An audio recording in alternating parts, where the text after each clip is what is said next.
रक्त जा गोड़ा रहंदी हुयूं। रवानी लावण जे गाड़े लिबास बदला समाज में थींदड़ नाइंसाफ़ियुनि जे कारे खून में तपेट जी दम ॾींदियूं आहिनि। अमन जे आथतनि में बुख भरंदी आहे।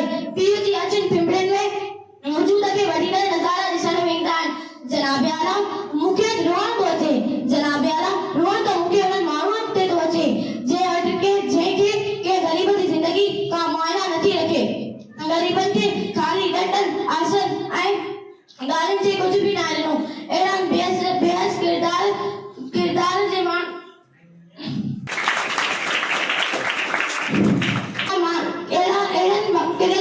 जे माण्हुनि खे मालिकनि खे कहिड़ी ख़बर त उन्हनि माण्हुनि जे ॻोड़नि जो मुल्ह छा आहे। अहिड़ा माण्हू दिलि जा अंधा चवण जे लाइक़ आहिनि। ये देर सी वालेकुम उमंग दिल जी डरी पई आहे, ज़ुबान सां भरी पई आहे। जनाब आला मूंखे सम्झ में नथो अचे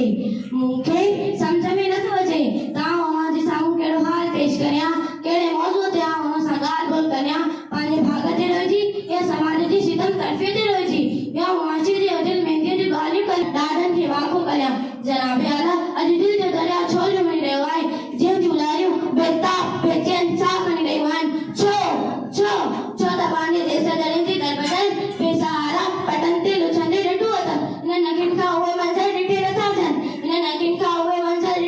थियनि पोइ बि अखि नालो डर नथा थियनि। कहिड़ी उन्हनि मासूम जे नाबालिग ख़्वाहिशुनि जो ज़िक्र करे ॿुधायां, जेके ख़्वाहिशूं जवान थियण खां अॻु में ई बेसहारा जो कुआं वॻो पहिरीं पाणीअ जे बहिराम